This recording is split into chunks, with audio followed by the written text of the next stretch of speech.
Hello everyone, আমি রয়েছি রণদীপ তোমাদের সঙ্গে। হাই, আমি রয়েছি শৈলী। পুরো চিঠিতে আবারও একটা নতুন এপিসোড নিয়ে তোমাদের সঙ্গে চলে এসেছি। আর আমাদের সঙ্গে ক্যামেরার ওপারে রয়েছে সৌম্য।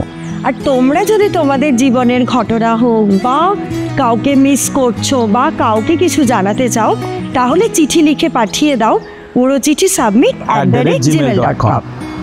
তাহলে আজকের চিঠি শুরু করছি।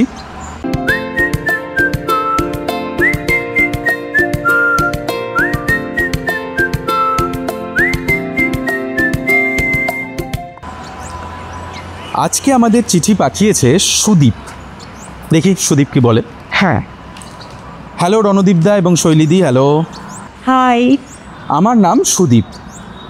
আমার গল্পটা শুরু হয় আজ থেকে 2 বছর আগে। বেশ, আমি তখন সবে ক্লাস 11-এ উঠেছি। ফেসবুকের মাধ্যমে আমাদের যোগাযোগ শুরু হয়, আর কথা বলতে বলতে ওকে যেন খুব ভালো লাগতে শুরু করে। কথা শুরু হওয়ার ঠিক 1 মাস পর আমি ওকে প্রপোজ করি। তখনও কোনো সাড়া দেয়নি, শুধু বলেছিল কিছুদিন ওয়েট করো, আমি জানাবো। রীতিমতো প্রতিদিনই কথা হতো। ঠিক 1 মাস পর একদিন সন্ধ্যাবেলা ও আমাকে ফোন করে আমার প্রপোজালটা অ্যাকসেপ্ট করে। তারিখটা ছিল 28 অক্টোবর 2022। এখান থেকেই আমাদের গল্পটা শুরু হয়। বাহ, দুজন দুজনকে ভালো করে চিনি না, জানি না, কেউ কাউকে কখনো সামনে থেকে দেখিনি। পরে ব্র্যাকেটে লিখেছে দেখা করেছি অনেক পরে, সেটা পরে বলছি। বেশ, আমরা অপেক্ষা করছি। এইভাবে কথা চলছিল। একটা কথা বলা হয়নি, ওর নাম রিয়া। ও আমার থেকে 6 মাসের বড় ছিল। 6 মাসের বড়, তাতেও কোনো সমস্যা ছিল না। আমাদের দিনগুলো বেশ ভালোই কাটছিল। আমি মনে মনে ঠিক করে রেখেছিলাম, এখন তো মেয়েদের তাড়াতাড়ি বিয়ে দেয় না। ওর বিয়ে হয়তো 25 কি 26 বছর বয়সে দেবে ওর বাবা, তার মধ্যে আমিও কোনো কাজবাজ পেয়ে যাব। সব ঠিকঠাক চলছিল। সম্পর্ক শুরু হওয়ার ঠিক 6 মাস পর হঠাৎ ও আমাকে বলল আমার বাবা আমার বিয়ে ঠিক করেছে। বাবা? হ্যাঁ, 18 বছর হলেই রেজিস্ট্রি করে রাখবে আর 3-4 বছরের মধ্যেই বিয়ে দেবে। আমার মাথায় যেন বাজ পড়ল। যে ছেলেটার সঙ্গে ওর বিয়ে ঠিক হয়েছিল তার বাড়ি আর ওর বাড়ি একই গ্রামে। ছেলেটা সম্ভবত ব্যাঙ্গালোরে আইটি সেক্টরে কাজ করে। 2 মাস কাটলো টেনশনের মধ্যেই। রিয়া বলল আমি ওই ছেলেটাকে ফোন করে সব কথা বলবো, আমাদের সম্পর্কের কথা বলবো, যেন বিয়েতে সে রাজি না হয়। ওর কথা মতো তাই হলো। রিয়া সেই ছেলেকে ফোন করে সব কথা জানালো, কিন্তু এতে হলো হিতে বিপরীত। ছেলেটা আবার ওর মাকে সব জানিয়ে দেয়, আর ওর মা জানালে ওর বাবা রিয়াকে খুব মারধর করে এবং রিয়াকে বলে আর যদি কখনো আমার সঙ্গে সম্পর্ক রাখে তাহলে ওর বাবার মুখ দেখতে পাবে না। এটা তো পুরো সিনেমার মতো ব্যাপার, খুব ডেঞ্জারাস। ও একরকম বাধ্য হয়েই সম্পর্কটা ভেঙে দিল। সব শান্ত। একদিন কেটে গেল। আমি আর পারছিলাম না, ঠিক করলাম সুইসাইড করব। রাতটা কথা বলি, এই জিনিসটা কিন্তু জীবনে কখনো করবে না। It's not a solution. হ্যাঁ, এটা সব থেকে বোকামো। আর যারা সব থেকে বোকা তারাই এই কাজটা করে। এটা কোনোদিন কোনো প্রবলেমের সলিউশন হতে পারে না। রাইট।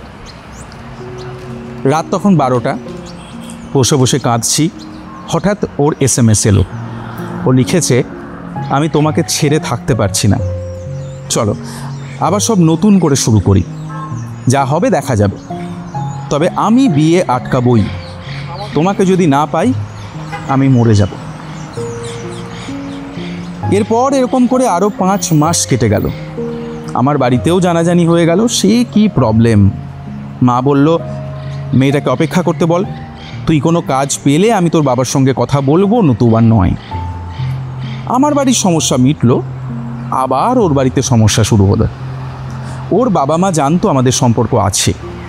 হঠাৎ একদিন আমার সঙ্গে ফোনে কথা বলার সময় ওর বাবা ধরে ফেললো, খুব মারধর করলো, ফোনটা কেড়ে নিল।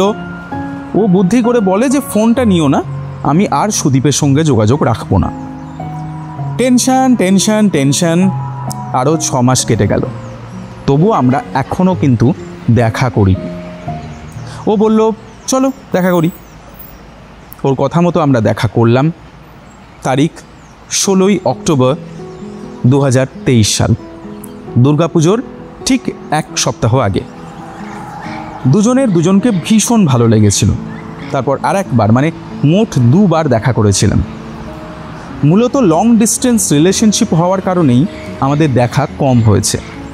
এরকম করেই চলছিল। তারপর আমি এইচএস দিলাম। এইচএস দেওয়ার 15 দিন পরও বলল দেখা করতে এসো, আর আমার জন্য একটা ফোন কিনে নিয়ে এসো, আমি বিয়েটা ভাঙব। আমি জানি বিয়ে ভাঙলে আমার উপর অনেক অত্যাচার হবে, মারধর করবে ওরা, কাছ থেকে হয়তো ফোনটাও নিয়ে নেবে। ওর কথা মতো একটা ফোন কিনে দিয়ে এলাম। 1 সপ্তাহ পর ও বাড়িতে সব বলে গেল। ওর বাবা মা খুব মারধর করলো, ফোনটা কেড়ে নিল। বিয়েটা হয়তো ভেঙে গিয়েছিল, আমি ঠিক জানি না, কারণ আমি যে ফোনটা দিয়েছিলাম সেটা দিয়ে কথা হতো, তাও খুব কম। 1 সপ্তাহ পর ওর মা ফোনটা পেয়ে যায়, খুব মারধর করে, আবার ফোনটাও নিয়ে নেয়। সেই রাত্রে ওর বাবা আমাকে ফোন করে আমার ব্যাপারে সব কিছু শোনে, তবে আমাদের সম্পর্কটা মেনে নেয়নি। তারপর আর 3 মাস আমাদের মধ্যে কোনো যোগাযোগ ছিল না। একদিন হঠাৎ ওর বান্ধবীর কাছ থেকে ফোনটা নিয়ে আমাকে কল করলো। ও বলল আমাকে বাড়ি থেকে বেরোতে দেয় না। এইচএসে ভালো রেজাল্ট করেছি বলে বাবা আমাকে কলেজে ভর্তি করিয়েছে, আর বলেছে বিয়েটা ভাঙলে কলেজে ভর্তি করাবে না। তাই আমি বাধ্য হয়ে বলেছিলাম বাবা আমাকে একটু সময় দাও, আমি দুর্গাপুজোর সময় জানাবো বিয়েটা করব কি করব না।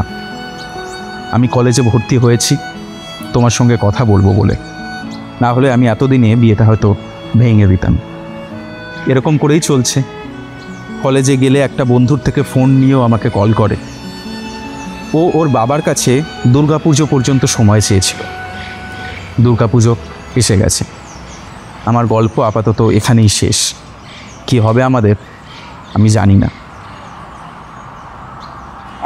মানে আমরাও জানি না। হ্যাঁ, অ্যাকচুয়ালি কি বলো তো, মানে তোমরা তো ছোট এখন সবাই খুবই, আমরাও একটা সময় তোমাদের মতো এজটা পেরিয়েছি। বাবা মারা আজকে কনসার্ন হয়, মানে তোমার বাবা মাও যতটা তোমাকে নিয়ে কনসার্ন, তার বাবা মাও ততটা কনসার্ন। তো বাবা মারা যদি কিছু ডিসিশন নিয়ে থাকে সেটাকে রেসপেক্ট দেওয়া উচিত। রেসপেক্ট দেবে, কিন্তু হাল ছাড়বে না।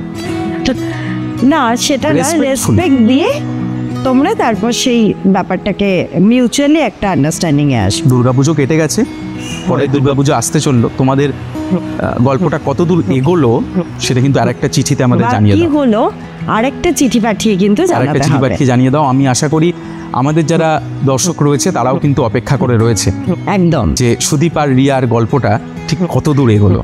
আমরাও জানতে চাই। ভালোই হবে, হ্যাঁ একদম পজিটিভ হবে। তাহলে আজকের মতো টাটা, দেখা হচ্ছে পরের সপ্তাহে একটা নতুন চিঠি নিয়ে। একদম। আর তোমরা কিন্তু নতুন নতুন চিঠি পাঠাতে একদম ভুলবে না। চিঠি পাঠিয়ে দেবে হচ্ছে urochithi@gmail.com।